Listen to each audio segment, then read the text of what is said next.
તો હેલો દોસ્તો, કેમ છો? સ્વાગત છે તમારું અમારી YouTube channel the Chirag education હબમાં. તો ચાલો શરૂ કરીએ. વિડીયો શરૂ કરતા પહેલા તો કે જે અમારી આ ચેનલ છે ચિરાગ એજ્યુ હબ, તે અમે 10મા ધોરણના વિદ્યાર્થીઓને સરળ રીતે જે ગણિત છે તે ભણાવવા માટે શરૂ કરેલ છે. તો તેમાં જે ગણિત છે ખૂબ જ સારી રીતે અને સરળ રીતે સમજાવવામાં આવશે. તો તમારી આજુબાજુ અથવા તો તમારા જે મિત્રો છે જે 10મા ધોરણમાં ભણે છે અથવા તમારા ભાઈ બહેન જે પણ 10મા ધોરણમાં ભણે છે તેમને આ વિડીયો મોકલો, તેમને આ વિડીયો બતાવો, જેથી તેમને પણ 10મા ધોરણનું જે ગણિત છે તે ભણવામાં ખૂબ જ સરળતા રહે. અને અમારી ચેનલ જે ચિરાગ એજ્યુ હબ છે તેને સબસ્ક્રાઇબ કરો, વિડીયોને લાઈક કરો, શેર કરો. અને આ જે ચેપ્ટરની બાબતે તમને કોઈ પણ પ્રશ્ન હોય તો કોમેન્ટમાં લખી શકો છો. અમારા દ્વારા તે પ્રશ્નનો ઉત્તર જરૂર આપવામાં આવશે. ચાલો તો હવે વાત કરીએ સ્વાધ્યાય 1.1 કે નીચેની દરેક સંખ્યાને અવિભાજ્ય અવયવના ગુણાકાર સ્વરૂપે દર્શાવો. ચલો તો કેવી દર્શાવશું? આપણે જે પહેલા શીખ્યા છે. ચલો 140 નો ભાગ ચલાવો. કેટલા વડે ચાલશે? 2 વડે ચાલશે. હા, 2 વડે ચાલશે. તો કેટલા આવશે? 70 દુ 140. ચલો ફરી જો વધારે ખબર ના પડે ને તો 140 ને પેલા 2 વડે ભાગી નાખવાના. 2 વડે જો જવાબ તમારો છે 0 વધતો હોય તો મતલબ કે ભાગ ચાલે છે. આગળ વાત કરીએ 70. હવે 70 ને 2 વડે ભગાશે. હા, કેટલા વડે ભાગશો તો 70 ને 2 વડે ભગાશે? તો કે 35 વડે. ઓકે, ચલો 35 દુ 70. હવે 35 ને 2 વડે ભાગો. ભગાશે? નહીં ભગાય.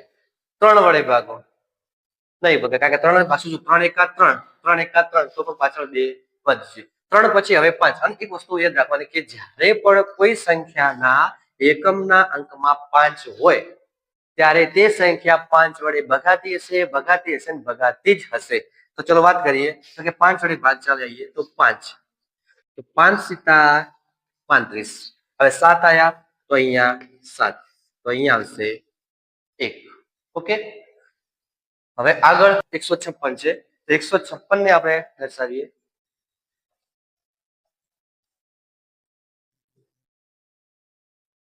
આગળ વાત કરીએ તો કે 1 સીતા 7. હવે આને કેવી દર્શાવશું? તો 140 બરાબર 2 કેટલી વખત છે? 2 વખત. તો 2 ની કેટલી ઘાત? 2 ઘાત ગુણ્યા 5 ગુણ્યા 7. હવે આગળ વાત કરીએ 156. 156 ચલો 2 વડે ભાગ ચાલશે? તો કે હા ચાલશે. તો 2 વડે ભાગ ચલાવીએ તો કેટલા વડે ભાગ ચાલશે? ન ખબર પડે તો ભાગાકાર કરવાનો. કેટલા વડે ભાગ ચાલશે? તો 156 ભાગ્યા આપણે 2 કરીએ તો 156 ભાગ્યા 2. તો 2 સીતા 14 વધ્યો 1, 2 અઠ્ઠા 16. 2 સીતા 14, અહીંયા 1 વધ્યા, ઉપરથી ઉતાર્યા 6. તો 2 અઠ્ઠા 16 બરાબર 0 0. તો કે 78 વડે ભાગ ચાલે છે. ચલો 78 વડે ભાગ ચાલે છે. આગળ વળી આ ખાલી તમને સમજાવવા માટે કહું છું. આવી રીતે તમે ખબર ન પડે તો ભાગાકાર કરી શકો, પરંતુ જ્યાં સુધી ખબર પડતી હોય તો આવી રીતે ભાગાકાર કરવાની કોઈ જરૂરત નથી. પણ લાગે કે કોઈ મોટી સંખ્યા છે, ખબર પડતી નથી, તો પાછળ રફ કામમાં ભાગાકાર કરી લેવો. હવે આગળ 78 નો 2 વડે ભાગ ચાલશે? હા ચાલશે. તો કે 2. 2 વડે ભાગશો તો 78 માં કેટલાય મળશે? આમાં કેટલાય ભાગ ચાલશે? તો 2 તરી 6 અને 2 અઠ્ઠા 16. ચલો હું તમને સમજાવું કેવી રીતે. 78. તો ચલો 78 નો હવે 2 વડે ભાગ ચલાવીએ તો 2 તરી 6 વધ્યો 1. 78 એટલે કે 2 તરી 6 વધ્યો 1, ઉપરથી ઉતાર્યા 18. તો 2 નવા 18. તો હવે જો 39 આપણે ભાગ ચાલે છે. હવે 39 ને 2 વડે ભગાશે? નથી ભગાતો. પણ અહીંયા જો 3 વડે ભાગ ચાલશે. 3 વડે ભાગ ચલાવશો તમે આવી રીતે સાઈડમાં જઈને ભાગાકાર કરશો તો તમને ખબર હોવો જોઈએ કે 13 ના ઘડિયામાં 39 આવે છે. 13 તરી 39. આગળ 13 કોઈ પણ ભાગ ચાલે નહીં. 13 ના 13 અને 1. તો હવે 156 નું આપણે કરીએ તો 2 ની કેટલી ઘાત? 2 કેટલી વખત છે? 2 વખત. તો 2 ની 2 ઘાત ગુણ્યા 3 કેટલી વખત છે? 1 વખત. તો ગુણ્યા 3. પછી 13 કેટલી વખત છે? 1 વખત. તો 13 ના 13. હા આપણને મળી ગયું. હવે આગળ જ્યારે મોટી સંખ્યા આવે તો હવે જો મોટી સંખ્યામાં અમને મેં આગળ પણ એક વસ્તુ કીધી કે જ્યારે 5 આવતા હશે ત્યારે તે સંખ્યા 5 વડે ભગાતી હશે અને ભગાતી હશે. તો ચલો જોઈએ તો કે 5 વડે ભાગ ચાલે. તો મોટી સંખ્યા છે આપણને ખબર પડતી નથી. તો સાઈડમાં જવાનું. 38 25 ભાગ્યા 5. તો 5 સીતા 35. કેટલા વધ્યા? 3. ઉપરથી ઉતાર્યા 2. 5 6 30 વધ્યા 2. ઉપરથી ઉતાર્યા 5. પાયો પાયો 25. તો કે કેટલા વડે ભાગ ચાલે છે? તો કે 765 વડે ભાગ ચાલે છે. ઓકે, 765 વડે ભાગ ચાલે છે. હવે 765 ને પણ જો પાછળ એકમ અંક કેટલો છે? તો કે 5. તો 5 વડે ભાગ ચાલશે. ચલો ભાગાકાર કરો ફરી એકવાર. 765 ભાગ્યા 5. 5 એકા 5 વધ્યા કેટલા? 2. ઉપરથી ઉતાર્યા 6. પાયો પાયો 25. ઉપરથી ફરી 1 વધશે ને ઉપરથી ઉતરશે 15 એટલે 5 તરી 15. હવે જો કેટલાય ભાગ ચાલ્યો? 153 ભાગ ચાલ્યો. 153 ભાગ ચાલ્યો તો અહીંયા 5 આવી ગયા. હવે આગળ વાત કરીએ તો 153. હવે 153 નો ભાગ ચાલશે. 153 નો 5 વડે ભાગ ચાલશે. તો જોઈએ 5 તરી 15 નથી ચાલતું તો 3 વડે ચલાવીએ. ચલો 2 વડે ચાલશે? નહીં ચાલે. 3 વડે ટ્રાય કરીએ. 153 અને અમે ન ટ્રાય કરો તો ખબર પડે કે 3 પંચા 15 ને 3 એકા 3. તોય ટ્રાય કરીએ કે 3 પંચા 15 વધ્યા 0 0. અહીંયાથી 3 તો 3 એકા 3. તો અહીંયા કેટલા આવશે? 51 3. હવે જો તમને જો ઘડિયો આવડતો હોય તો 51 કોઈક ઘડિયામાં આવે છે. કોઈકના ઘડિયામાં 51 આવે છે. યાદ કરો કોના ઘડિયામાં આવે છે? કોમેન્ટ કરો મને. તમે જલ્દી મને કોમેન્ટ કરો કયા ઘડિયામાં છે. પછી હું આગળ તમને કહું કે કયા ઘડિયામાં આવે છે. કરો ફટાફટ ફટાફટ કોમેન્ટ કરો મને. જો ન ખબર પડે તો ફરી ભાગાકાર કરો. 51 ભાગ્યા 3. તો 3 એકા 3. 2 3 સીતા 21. હવે કઈ યાદ આવ્યું? 17 તરી 51. 17 તરી 51. હવે 17 નો કોઈ ભાગ ચાલશે નહીં એટલે કે ડબલ 0. હવે 17 નો પણ આપણે 3825 નું પણ આપણે જો લખીએ તો જો 5 કેટલી વખત આયા? 2 વખત. તો 5 ની કેટલી ઘાત? 2 ઘાત ગુણ્યા 3 કેટલી વખત આયા? 2 વખત. તો 3 ની કેટલી ઘાત? 2 ઘાત. પછી 17 કેટલી વખત આયા? તો 1 વખત. તો 17 ના 17. આપણે અવિભાજ્ય અવયવની રીતે આપણે ગુણાકાર સ્વરૂપે દર્શાવી નાખ્યા. જો અહીંયા બધી સંખ્યાઓ અવિભાજ્ય છે. કોઈ પણ વિભાજ્ય સંખ્યા નથી. હવે આગળ વાત કરીએ તો જે 2 દાખલા વધ્યા છે તે 2 દાખલા હવે તમને હોમવર્કમાં તમારે જાતે. ચલો હવે આપણે આગળ શરૂઆત કરીએ કે નીચે આપેલ પૂર્ણાંકની જોડીના ગુસા અને લસા શોધો અને ગુસા ગુણ્યા લસા બરાબર બંને પૂર્ણાંકોનો ગુણાકાર થાય છે તે ચકાસો. જો હવે આ વસ્તુ છે તે જ્યારે 2 સંખ્યા છે 2 સંખ્યા તેને જ લાગુ પડશે. 2 સંખ્યાને જ લાગુ પડશે. આ જે દાખલો છે કે નીચે આપેલા પૂર્ણાંકોની જોડીનો ગુસા અને લસા શોધો અને ગુસા લસા બંને ગુણાંકોના ગુણાકાર છે તે ચકાસો. હા, ફક્ત આવી રીતે જે 2 સંખ્યા આપેલી છે તેને જ લાગુ પડશે. ચલો આપણે દાખલો કરીએ કે નીચે આપેલી પૂર્ણાંકોની જોડીના ગુસા અને લસા. તો પહેલા આપણે ગુસા અને લસા શોધી કાઢીએ. તો 26 તો 26 તો 13 દુ 26 અને 13 એકા 13. હવે મારે સમજાવવું ન પડે કે કઈ રીતે આવ્યું. હવે 91 તો 91 નો ભાગ કેટલા વડે ચાલે? 2 વડે ચાલશે? ના. 3 વડે ચાલશે? હા. કઈ રીતે? તો 3 વડે ચાલશે? નહીં ચાલે. સોરી, 3 વડે નહીં ચાલે. 4 વડે? 7 વડે ચાલશે. 13 સીતા 91 અને 13 એકા 13.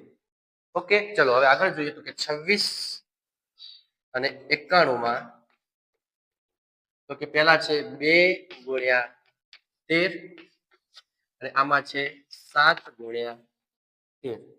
2 ગુણ્યા 13 અને 7 ગુણ્યા 13. હવે આપણો પહેલો જોઈએ ગુસા. તો ગુસામાં શું આવે? તો કે બંનેમાં આવતું અને નાનામાં નાની ઘાત. બંનેમાં કોણ આવે છે? 13 અને બંને સરખા જ છે એટલે નાનામાં નાની ઘાત એક જ છે એટલે ગુસા બરાબર આપણો કેટલો થશે?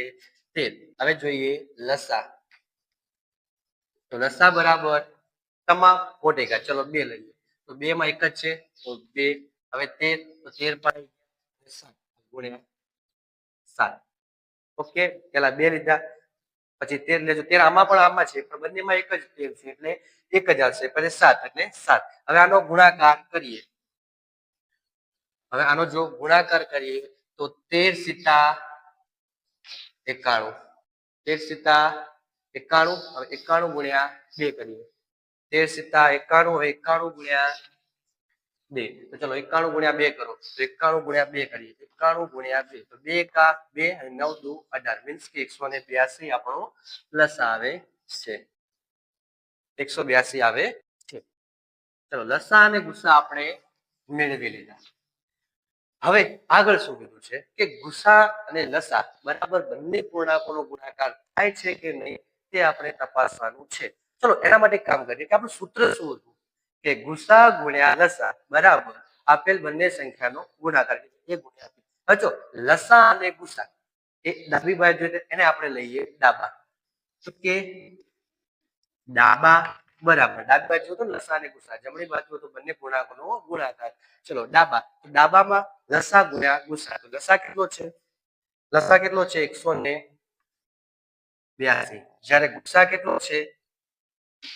ગુસા કેટલો આવ્યો આપણો? લસા 182, ગુસા 13. તો હવે બંનેનો ગુણાકાર કરીએ. ચલો બંનેનો ગુણાકાર કરીએ તો 182 ગુણ્યા 13 તો 0 1 દુ 2 1 8 8 અને 1 એકા 1. હવે 3 દુ 6 3 અઠા 24 નો ચોગડો વધી પડી 2. 3 એકા 3 ને 2 5. અહીંયા આવશે 6, અહીંયા પણ 6. હવે 8 ને 5 13 નો તગડો વધી પડી 1 અને 2. મતલબ કે 23 66 જવાબ આવે છે. કેટલો જવાબ આવે છે? 23 66. ચલો હવે લઈએ જબા. તો જબામાં શું હતું? બંને પૂર્ણાંકોનો ગુણાકાર. પૂર્ણાંકો કયા કયા છે? 26 અને 51. ચલો તો 26 ગુણ્યા 51. ચલો 26 ગુણ્યા 91 નો હવે ગુણાકાર કરો. 26 અને 91 નો તમે ગુણાકાર કરો અને કોમેન્ટમાં કહો કેટલો જવાબ આવે છે. ચલો તો 26 અને 91 નો આપણે ગુણાકાર કરીએ. તમે વિડીયોને પોઝ કરી વિડીયો જે આ છે તે ગુણાકાર કરી મને કોમેન્ટ કરો અને પછી જુઓ તમે સાચા છો કે ખોટા છો. તો ચલો 91 ગુણ્યા 26. ઓકે, 91 ગુણ્યા 26. 91 ગુણ્યા 26.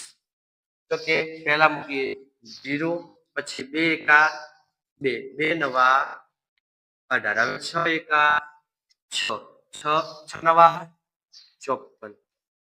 તો અહીંયા 6 ના 6 4 ને 2 6 8 ને 5 13 નો તગડો વધી પડી 1 અને 2 23 66.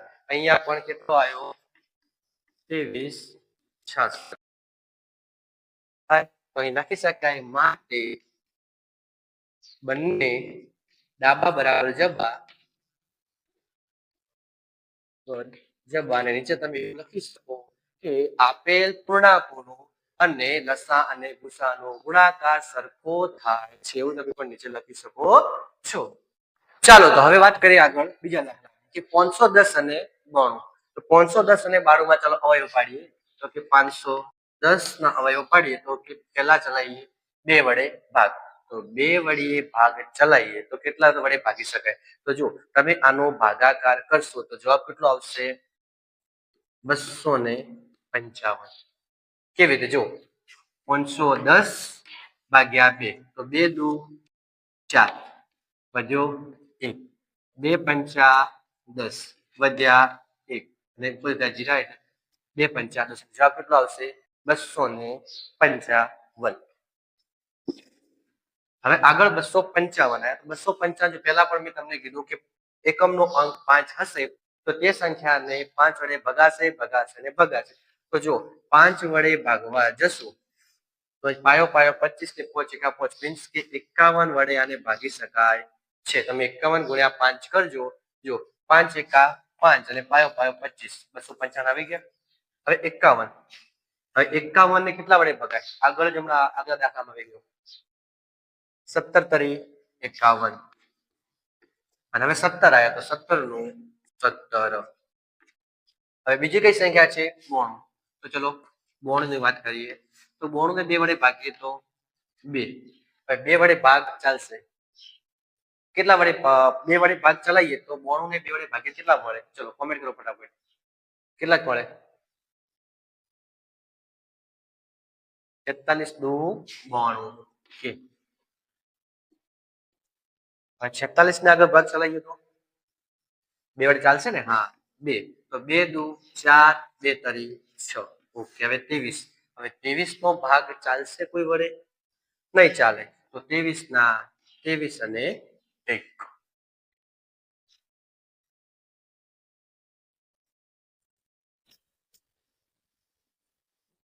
ચાલો તો હવે આને ગોઠવીએ તો કે 510. હવે જો આગળ મેં જયારે દાખલા ગણાવ્યા ત્યારે આડાઅવળા ગોઠવ્યા હતા તે પણ ચાલે, પણ મને એટલે ક્રમ અનુસાર ગોઠવવા. પહેલા લઈએ 2. તો કે 2 ના 2 ગુણ્યા પછી કેટલા આવે? 5 3 આવે 3. તો 3 ના 3. પછી લઈએ 5. પછી લઈએ 17. આમ ક્રમ અનુસાર ગોઠવો તો સારું, બાકી આડાઅવળું પણ ચાલશે. પછી આગળ જોઈએ તો હવે કયું છે? બોણું. તો ચલો બોણુંમાં જોઈએ તો કયા કયા આવશે? 2. તો 2 ની 2 ઘાત. તો 2 ની 2 ઘાત ગુણ્યા 23. ચલો હવે આનું પહેલા આપણે શું કામ કરવાનું છે? લસા.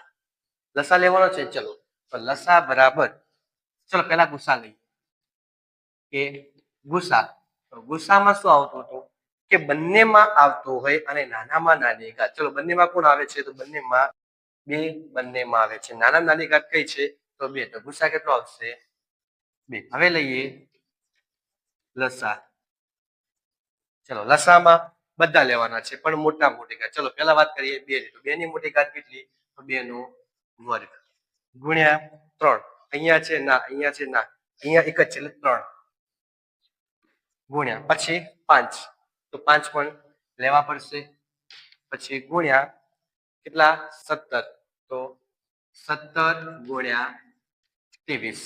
જો 2 નો વર્ગ મોટી ઘાત હતી, પછી 3, પછી 5, પછી 17 ને 23. હવે આનું સાદું રૂપ આપણે આપીએ તો ચલો 2 દુ 4, 5 તરી 15 અને ગુણ્યા 17 ગુણ્યા 23. 15 ચોક 60. ઓકે. 15 ચોક 60 ગુણ્યા 17 ગુણ્યા 23. હવે આગળ આનો ગુણાકાર કરીએ તો જો 17 ગુણ્યા પહેલા આપણે 60 કરીએ અને 23. જો 60 17 ગુણ્યા 60 જો તમે સાદું રૂપ આપશો તો આનો કોઈ ગુણ, ચલો આપણે ગુણાકાર કરીએ કે 60 ગુણ્યા 17.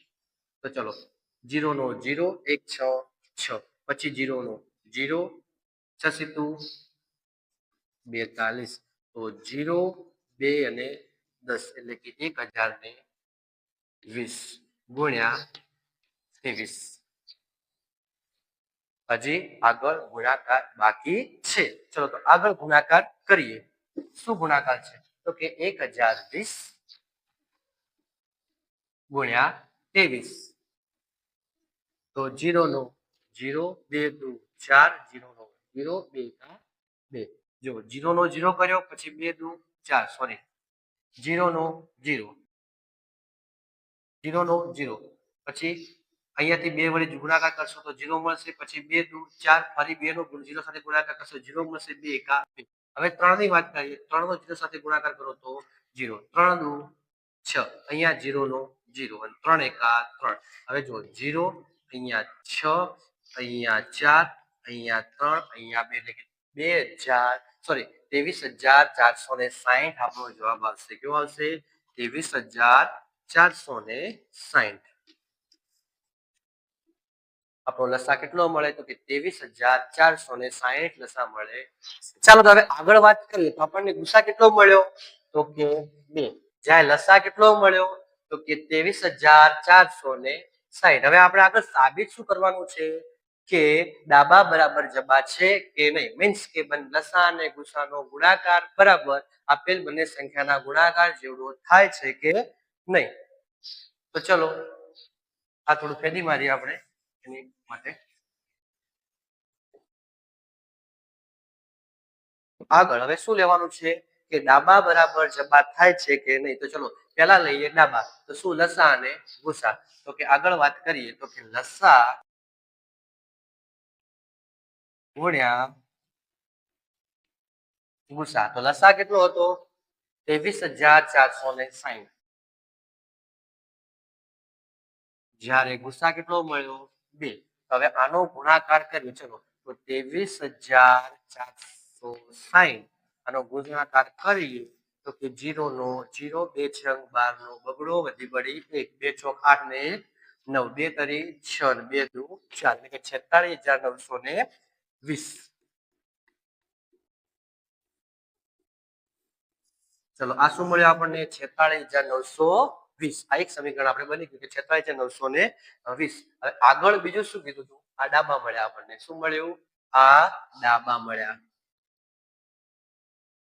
આગળ ગોતીએ જબા. જબામાં શું? બંને સંખ્યાનો ગુણાકાર. ચલો 510 ગુણ્યા કેટલા છે? 92. તો ચલો 510 ગુણ્યા આપણે 92 કરીએ તો 510 ગુણ્યા 92 તો 0.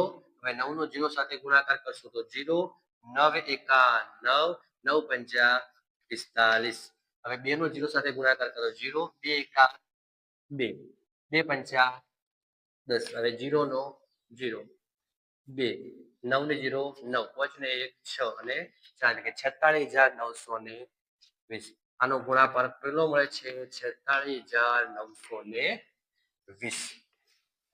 કેવો મળ્યો? 46,920. આ પણ 46,920, આ પણ 46,920. મતલબ કે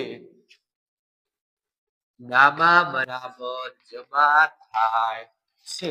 હવે અહીંયા લખી શકાય તીર મારીને કે આપેલ સંખ્યાના પૂર્ણાંકોનો ગુણાકાર એ તેમના લસા અને ગુસાના ગુણાકાર બરાબર છે. હવે આગળ જે ત્રીજા નંબરનો દાખલો વધ્યો છે તે હું તમને હોમવર્કમાં આપું છું. તે દાખલો તમારે જાતે પ્રેક્ટિસ કરવાની છે, જાતે ગણવાનો છે અને તેનો જે જવાબ આવે છે તે તમારે મને કોમેન્ટમાં લખવાનો છે. તો આજના વિડીયોમાં બસ આટલું જ. હું આશા રાખું છું કે જે મેં તમને સમજાવ્યું છે, જે ભણાવ્યું છે, તમને સારી રીતે ખબર પડી હશે. હવે આગળ વાત કરું તો કે અમારી જે ચેનલ છે ચિરાગ એજ્યુ હબ તેને સબસ્ક્રાઇબ કરો. તમારા જે 10મા ધોરણમાં ભણતા મિત્રો છે તેમને શેર કરો જેથી તેમને પણ ગણિત જે છે તે સરળ રીતે આવડે. તો અમારા વિડીયોને લાઈક કરો, તમારા મિત્રોને શેર કરો, અમારી ચેનલ જે ચિરાગ એજ્યુ હબ છે તેને સબસ્ક્રાઇબ કરો અને હા, તમારા 10મા ધોરણના મિત્રોને તો ખાસ કરીને મોકલવાનું ભૂલતા નહીં. તો મળી હવે નેક્સ્ટ વિડીયોમાં. આવજો.